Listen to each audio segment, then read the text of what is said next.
पण आता वल्लरी काय करणार आहे या घरात? कारण की आम्ही असं बघतोय की आतापर्यंत कुठेतरी ते सत्य सगळं लपत होतं, पण आता समोर येत चाललंय. एकीकडे तुम्हाला असं कळतंय की समोर राकेश कोणाला तरी पैसे देतो. या सगळ्यातनं आता वल्लरी स्वतःची बाजू कशी सावरून घेणार आहे? खरं तर मी प्रेक्षक म्हणून किंवा सुरभी म्हणून मला पण याची खूप उत्सुकता आहे. कारण काय काय घडणार आहे त्यापेक्षा ही स्वतःला कसं वाचवत जाणार आहे.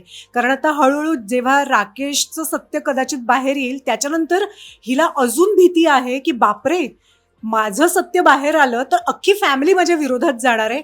आणि ती ज्या मुलासाठी हे करते, तिच्या स्वतःच्या मुलाला हे सगळं प्रॉपर्टी आणि हे मिळावी, तो कसा रिॲक्ट होईल. किंवा माझा नवरा, म्हणजे त्याला मी किती गप्प केलं किंवा काही केलं तरी तो सत्याची बाजू धरणारा आहे कायमच.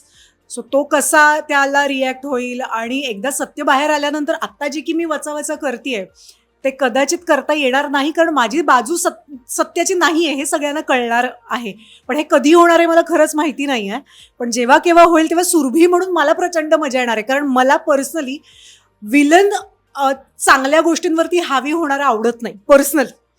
त्यामुळे हे करताना खरं तर खूप मजा येते. कारण मला स्वतःला हे करताना फारच मजा येते की आपण जे रिअल लाईफ काही गोष्टी करू शकत नाही ते इथे अशा वचावचा बोलता येतात. अर्णव आणि ईश्वरी ऑलरेडी घरात होते आणि त्यांना वेगळं करण्यासाठी सगळे धडपड करत होते. पण आता त्यात नम्रता आणि आकाश आले. नम्रता घरी आलीये.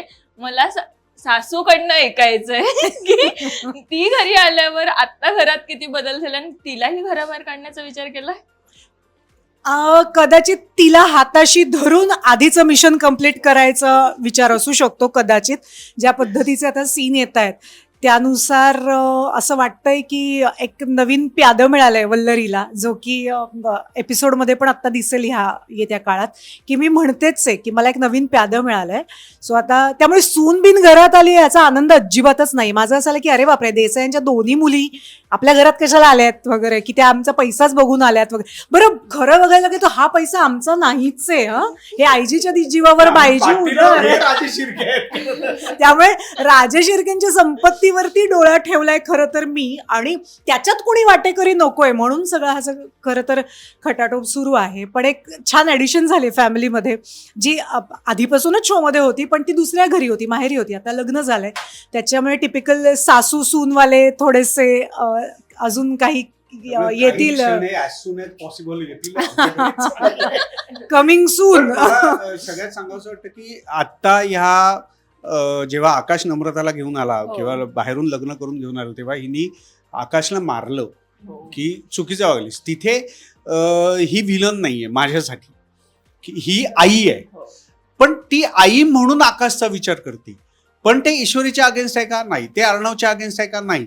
पण आकाशच्या बाजूने विचार केल्यानंतर किंवा ही विचार करते, जे जे काय बोलते ते ईश्वरी अर्णवला लागतं म्हणून ही विलन आहे असं मला वाटतं. म्हणून ही व्हॅम्प आहे. पण ही ॲज अ आई म्हणून मुलाचा विचार करणारच ना. मग भले तो चांगल्यासाठीच आहे. कधी वाईटासाठी कोणीच कधी आई आपल्या मुलासाठी किंवा मुलीसाठी विचार करत नाही. त्याच्यामुळे त्यावेळी ती व्यवस्थित म्हणून मी त्यावेळी डिरेक्टरना सांगून टाकलं की त्यांनी मारलं त्याला मी, नाहीतर नेहमी अगं वल्लरी काय करते अगं गप्पा बस असं सतत जे म्हणत असतं त्यावेळी मी बोललो नाही. कारण त्यावेळी बरोबर तेच म्हणायला मी गप्प बसणार नाही. तर उगाच माहित नाही ना ही कुठेही हात फिरवतो. त्याच्यामुळे अचानक तिथून येऊन इथे लागला तर तू बरोबर केलायस असं वाटतं. पण आतापर्यंत कितींदा हात फिरवला गेलाय असं. अविनाशी कॉलर पकडली आहे, ह्याच्यावर कधी हात नाही. पण अशी कॉलर पकड एवढं असा, म्हणजे एका टेकमध्ये तर मी ऑलमोस्ट अशी झाले होते, एवढा जवळ आला होता. पण मजा आली होती. खरंच पहिल्या टेक मध्ये हा तर प्रिपेअर्ड पण नव्हता, पण मला डिरेक्टरने सांगितलं आणि त्याच्यातले होते. आणि ह्याला असं पकडल्यानंतर मला 2 मिनिटं असं झालं की बरं बेरिंग पण सोडायचं नाहीये आणि एवढं पण मजा आली. त्या वेळेला अशा काही गोष्टी पण त्या खूप नॅचरल असतात, जे लोकांना आवडतात. ठरवून गेल्या ना त्या सगळ्या फसतात असं मला वाटतं. हो, पण अंजलीला विचारेल, अंजली घरी आता नम्रता आल्यावर अंजली तशीच राहणार आहे की आता काही बदल होणार आहेत तिच्यात? तिला नम्रताचं येणं फारसं आवडत नाहीये. तिचं असं होतं की माझं जे काही चाललंय, माझ्या नवऱ्याचा जो केस आहे, तुम्ही सोडून दिलेली केस आहे ती पहिले सॉल्व्ह करा, मग तुम्हाला काय कोणाला वेलकम करायचंय, काय करायचंय ते करा.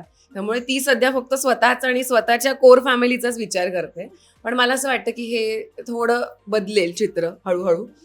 बघू आता कसं जाते हो, पण स्टोरी. रुपल, तुला असा कोणता एक प्रसंग आहे का, जसं आत्यांनी सांगितलं एक कॉलरचा किस्सा होता किंवा आता तो जोक झालेला ते सीन दरम्यानचा, असा कोणता किस्सा घडलाय जो तुझ्या कायम लक्षात राहतो किंवा असा कोणता सीन आहे? सिरियस पण आहे हा, असं सांगू शकते, सिरियसही सांगू शकते, कॉमेडी. मला ते तुमचंच आहे, पण तेच इतके वेळा या लोकांनी रिपीट केलंय. This is of scene again. Scene मधलं मी नाही सांगत. हिची ना एक बास्केट आहे ज्याच्यामध्ये ती डबे आणते. ओके, ऍक्च्युली हे मी सांगण्यापेक्षा ना हे यांनी करून दाखवावं दोघांनी. मी हवं तर माईक धरते तुमच्यासाठी, तुम्ही करून दाखवा. हा, हिच्याकडे आहे ती बाई. मला काहीतरी खायला आवडतं तर ती म्हणाली की माझ्या बास्केटमध्ये ते घे खायला. म्हटलं ओके. तर यातनं एक साधारणतः बिस्किट वगैरे काहीतरी पुडा होता तो मी घेतला आणि ही सीन मध्ये होती.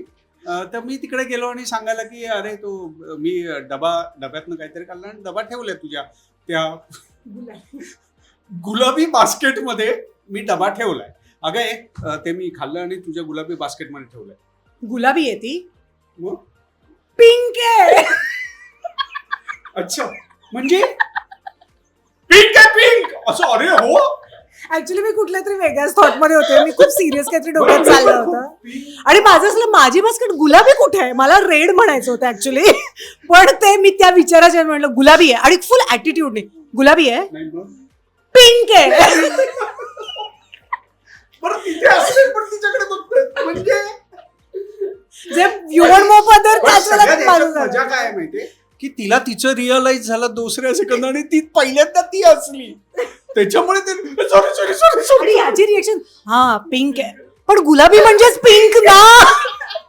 मराठी मनोरंजन सृष्टीमधील मालिका, चित्रपट, नाटक तसेच कलाकारांबद्दलच्या नवीन अपडेट्स जाणून घेण्यासाठी नक्की सबस्क्राईब करा इट्स मज्जा मराठी या आपल्या नवीन यूट्यूब चॅनलला.